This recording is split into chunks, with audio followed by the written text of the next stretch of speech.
welcome to everybody. This is the fourth in Elite's presidential election series. I'm Laura White, Training and Development Coordinator in Elite.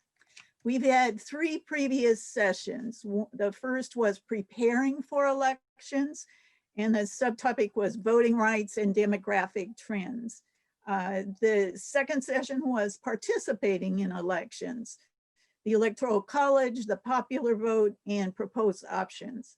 The third last week was influencing elections, campaigns, media, and funding issues. And this is session 4, which brings us to understanding elections, the global impact of US elections.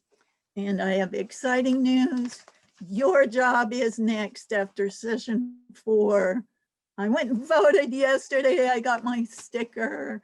I went to University of Maryland. It was delightful, short line, and a lot of young people involved. So encourage anyone that you know to vote if they can vote, and it's a powerful process as always. So a little housekeeping here, as I mentioned, please use that link to complete the form. If you have difficulty with the form, it may be that you're using Explorer. It works better with the other, with all of the other browsers, or you may not be logged into MyMC. If you have a terrific problem with it, please try something else first. If you have a terrific problem, please send a private message to Cynthia Morris, and she will help you, because we want everybody, we want the rosters to be accurate and your learning history to be accurate. So one more housekeeping message here is that Stanley Jones is here, and he's here twice. He's so talented. So MC10 is recording the class and the video and then editing it down to a little piece that will be in the website for the college. So you are now an international star. So today we have 3 wonderful professors making presentations that lead to our subsequent discussion. Dr. Diane Cherry teaches communications at Rockville. She contributes very much to Elite classes, and she is a featured facilitator in our upcoming newest learning pathway in the spring on media and information literacies. She was recently named book editor for the World Complexity Sciences Academy Journal, which comes out of the University of Bahamas. And our next guest is the Professor Mitch Tropin, who's a long career as a photojournalist, and he's been working as a part-time faculty here at the College in Communications and English for over 15 years. And he is on so many incredible committees in support of part-time faculties, in support of professional development, and in support of the faculty union, which I really appreciate. So, and lastly, but not least, is Dr. Nathan Zook, who teaches poli-sci at Rockville. And he is Montgomery College's coordinator of international studies. He has done strong research in human rights and in religion and politics. So we're really glad to have these folks on board. And we're going to bring up the first presentation, and I'll hand things over to Diane. So Stanley, if you would go ahead and screen share. Good afternoon, and thank you everyone for being here. I'm going to go through 3 pieces of this presentation that will lead us into Professor Tropin's international historical discussion. The first is how the media operate as communication tools. The second, we're going to look at some visuals and try and see graphically how we interact with the media we select. And third, we're going to think a little bit about Tuesday night and what we might expect. Okay, next slide, please. If we look at the foundation of what communication is, first of all, it is a transactional process. A candidate sends out a message, for example, that says, vote for me, and either you do or you don't. In that context, there are 8 individual components of communication, and they are the sender or the candidate or the PAC, encoding, message, channel, decoding, the receiver or you, the prospective voter, any intercepting noise, and a broad context. Let's see if we can look at this model graphically and figure out where these pieces occur. Next slide, please. So if you look at these images, you'll see, first of all, at the top and the bottom, there are at least 2 contexts. One is physical and one is psychological. For example, if a candidate is going to reach out to you with a message that you completely disagree with, then immediately there is a psychological context that is acting as noise. So there is, as you can tell, some overlap. If someone just says, how are you today? Or texts you, how are you today? Then those are 2 different channels for the same message. So that will give you an idea of what we're talking about when we look at those components. Next slide, please. Now, if we're going to start to take control of our understanding of media messages, particularly political media messages, then we need to answer 5 key questions at least. Those are: who created the message? And what techniques do producers use to attract my attention? Is it loud noise? Is it silence?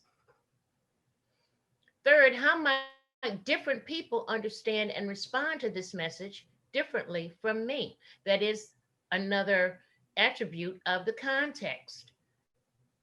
If we think about what the psychological contexts are between men and women and transgendered, then the same message could be interpreted at least 3 ways. Fourth, we need to consider what values and perspectives are represented or omitted. For example, if you hear a candidate often talking about the suburbs, what exactly does that mean and where exactly are those? Lastly, what is the goal of this media message? As we said, candidate sends out a message through various channels, tries to get your attention, tries to get you to vote for him or her. It's just like selling soap, but it's more important than soap. Okay, next slide, please.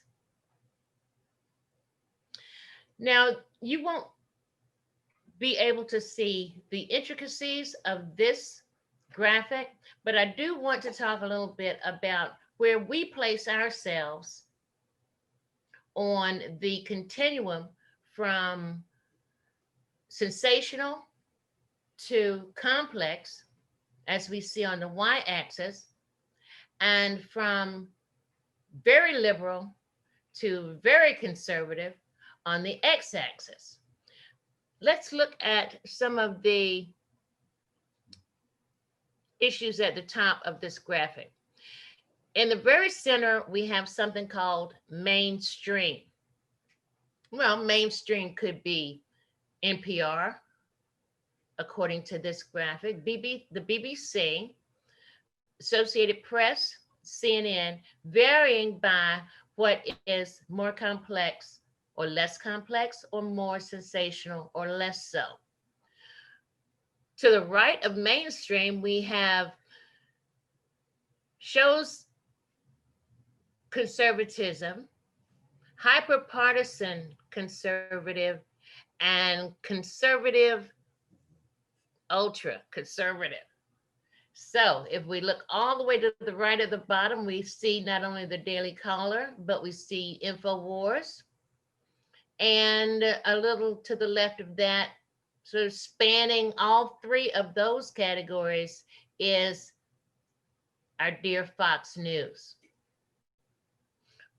If we look to the left, toward the liberal side of the graphic, we'll see shows liberal, hyper-partisan liberal, and ultra-liberal. So these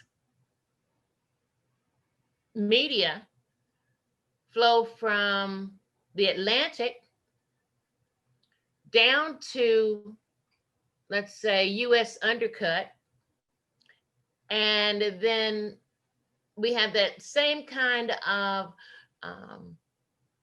crossing of those three categories.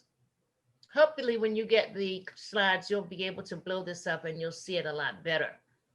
Next slide, please. So now that we know how we perceive media, let's talk a little bit about how we're going to manage our expectations on Tuesday night. Well, if we listen to any sources, they say don't expect a result at 11 o'clock on Tuesday night, because it is very unlikely that we'll have that. So even though you may have different channels, you may be watching television, you may be on your phone, you may be on your iPad, you need to understand what your media options are. You need to know what to expect. That is, no declared winner, probably. And we're going to look out for certain narratives. And if you think back to the last slide, you can sort of imagine what the narrative on the right side of the mainstream might be, and what the narrative on the left side of the mainstream might be. Each site you visit, you need to know what their election night plan is. Will they be there all night? Are they coming back to you at 3 a.m.? Are they coming back to you at 8 a.m.? You need to research your news sources, and that last graphic, I think, gave you some places to start with that research. And ultimately, we'd like you to think before you share stories. Think about the creator of a message, the source, the credibility, a number of issues before you tweet something that may or may not be accurate. Okay, so now that we have this foundation, let's go over to listen to Professor Tropin, who is going to give us some historical perspective on media and politics. Professor Tropin? Well, I'm going to sort of talk about the sort of international consequences of our elections. That what's one issue that really is never looked at closely, and yet we can look back at history and see how elections of certain individuals dramatically affected global events. An easy example would be when we elected Dwight Eisenhower in 1952. Eisenhower, even though he was a military man, was very much tired of the wars that had been continuing. He had been, an active leader from World War II through Korea.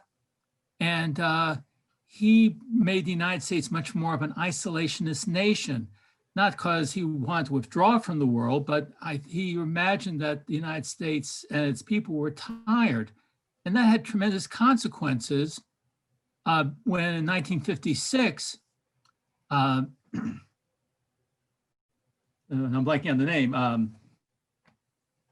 Oh gosh, let me look it up real fast. When a young Egyptian colonel, Gamal Nasser, led military forces in Egypt and seized the U.S. Suez Canal, which was then the main shipping route in the world, the British, French, and Israelis immediately responded, but he refused to commit U.S. troops. And that would lead to sort of a almost domino effect of nations emerging throughout Africa and the Middle East with who were very much independent of the Western powers. Another example would be Jimmy Carter, who was very much a humanistic president. And actually was a positive on one hand in that the fact that he wasn't a regular politician enabled him to convince Anwar Sadat of Egypt and Menachem Begin of Israel to trust him. And that led to the breakthrough Camp David Accords, which brought peace between Israel and Egypt, a peace that has lasted for many, many decades. However, that kind-heartedness left him ill-prepared to deal with the Iranians when they seized the US embassy after the fall of the Shah and the installation of the Ayatollah in that country. Sometimes the impact internationally is very subtle. I was a reporter. I was during the Clinton administration. And one thing that Bill Clinton never got credit for was his efforts on an international scale to promote democracy through promotion of capitalism. Now, some people I think later would criticize him for that, but I remember very vividly interviewing a young Polish woman who was an official of the Polish government, and they had just recently obtained essentially their independence from what was then the Soviet Union. And she talked about how they were trying to get investment in Poland, but no one knew about that sort of thing in Poland. The word profit was not in their vocabulary. But Clinton sent US officials and worked through the Organization for Cooperative and Economic Development, OECD, to help countries like Poland set up fair tax systems, set trading agreements, set up some basic things that we take for granted on paying, customs and other things that let multinational companies knew that they could safely set up subsidiaries in Poland and throughout Eastern Europe, through Asia, knowing that the government wasn't just going to nationalize and seize their holdings. Clinton, funny, talked about that when he issued his he had a major document saying what he intended to do if elected president. And not a lot of people read it. Fortunately, I had a great managing editor who did, and we were able to see what was happening and report on it. But other times, people like Reagan, ironically, his major impact was because he hated government. For him, the government was the problem. And whether he intended it or not, that actually had a sort of silver lining, even though he caused a lot of grief and unhappiness for many Americans. That attitude that the government should not get involved led to the creation of our internet system, which is probably the most free form of communication that we have. It's kind of funny, the two forms of media that have the least censorship, least controls are newspapers. When were they created? When the government was the bad guy, King George III. And our founding fathers, made sure there was no regulation of newspapers. That attitude didn't change as radio, TV came along. They've always been heavily regulated. But just so happened by a lucky coincidence that the internet came into its own during Reagan's presidency. And he made sure there would be no controls, no censorship rules for the internet. And even though his own Congress, his own Republican Congress, twice tried to stifle the internet, their attempts were rejected by the Supreme Court, but he certainly did not support those efforts. And so when we look at a candidate, we should be aware of the possible consequences. We have seen that with Trump. He does not support democracies. He prefers dictators and autocrats. And we have seen in Eastern Europe a lessening of all the movements toward democracy and essentially freedoms, with autocrats taking over in Belarus, Hungary, in Turkey, which used to be a very democratic, secular country, that's fallen by the wayside. So that's kind of scary when a candidate can actually cause great harm. And I'm sure a lot of people, I'm fine, but that's not really come up as a issue in the current debate. I imagine Joe Biden would be much more like Carter, much more humanitarian, but we'll have to wait for next Tuesday to find out for sure. So that's something we should always think about. I'm sorry that presidential elections focus on other things than that, since we have a clear record that what happens in our US elections has consequences that go far beyond our borders. Well, we've talked about past consequences. Now for a discussion of future consequences, I want to hand over the mic to Nathan Zook, who will talk about the possible consequences of the 2020 election. Thank you. Thank you, Mitch.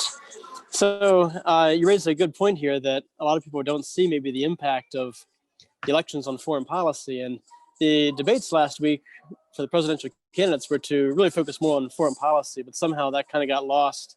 There was a lot of talk about COVID, which is global, a lot of talk about other issues. And of course, these issues we call in political science intermestic. They are international and also domestic. So intermestic reflects the impact of international and domestic. But at the same time, I want to think about the potential consequences here. And imagine that you're in a room with 200 people. It could be colleagues, could be an extended family reunion, could be a neighborhood block party, but 200 people, picture that number. And you're there, you're by yourself, and you want to figure out how to work the room. And so are you going to try to make everyone your best friend forever? Or are you going to just focus on a few people here and there? Or if you talk to some people at the event, but you can't talk to everybody, well, they think that you shunned them or ignored them, gave them the cold shoulder. So we have almost 200 countries in the world. And so imagine the US head of state, the president, in this big party. It could be the UN General Assembly that took place in September, but a big party with almost 200 countries. And it would be one thing to say that, well, this one person is going to be more peace-like, or another person will be more war-like. But actually, what we tend to see in international relations is they tend to form alliances, and some people gravitate towards one person or personality more than another. And so I want to look at some of the alliances and who might gravitate toward the US if President Trump is reelected, or if former Vice President Biden is elected. So as we looked at the past number of years here, one of the big alliances that the US is part of is the North Atlantic Treaty Organization that came about after the 1940s, after the World War II. It was an attempt to help rebuild Western Europe in particular. While Russia was trying to rebuild Eastern Europe, the US and UK were rebuilding Western Europe. And so they formed this alliance, this North Atlantic Treaty Organization. It was in opposition to the Warsaw Pact countries, which were the USSR and its allies. And so this worked pretty well for about 75 years here, to have the NATO treaty countries coming together. But one of the things that's happened is as NATO has lasted and the Warsaw Pact has dissolved with the dissolvement of the former Soviet Union, some countries or republics in the former Warsaw Pact have decided they would find more protection, more security under the US-led umbrella of NATO. And so countries like the Ukraine or Georgia have flirted with the idea of maybe joining NATO, which makes Russia a little uncomfortable. So you have President Trump, who has been a little more connected, let's say, to Russia than to China. Well, he's been a little more standoffish on the North Atlantic Treaty Organization, whereas Vice President Biden has been a little more pro-NATO and not so keen on maybe Russian involvement, but a little more open to involvement with China. So to oversimplify things, but you could say, well, if Trump stays in, we'll probably have more consistent better relations with Russia, not so good with China. He's talked about the pandemic being the virus from China and so forth. Whereas Biden has talked more about maybe the threat from Russia. Other things to consider would be how this is going to affect other countries in the world. And so one of my research interests is in the area of the Middle East. And so Mitch brought up the idea of Egypt and their connections over the years. And so Israel has had peace with Egypt and Jordan. And for the first time in about 25 years, in the past about 45 days, there has been now more peace agreements signed between Israel and its neighbors, including Bahrain and United Arab Emirates, and now further south into North Africa with Sudan. And so this is huge. It's a big deal. And it's exciting to see more peace there. But more peace in this region, or alliances between Israel, Bahrain, UAE, and Sudan, may serve to alienate other countries, such as Iran, which is not Arabic, and we'll see the alliances of Arabic countries with Israel as being a potential threat to itself. And so, whereas President Obama and Vice President Biden were trying to maybe have negotiations with Iran, Trump has been more likely to keep that at a distance and focus more on shoring up alliances for Middle Eastern countries that are not in favor of Iran. So getting more Arab country support. And so then the other thing to consider is, well, what about North Korea? And so North Korea is a situation where President Obama, Vice President Biden have kind of given it the cold shoulder, kept it at a distance. So the reverse of the situation with Iran, and no negotiation with a dictator. And then you have President Trump has shaken hands multiple times with the head of state of North Korea. The debate last week, Vice President Biden said, "Oh, it's a thug," talking about the leader of North Korea. So you can see that there's going to be some alliances that are going to be shifting.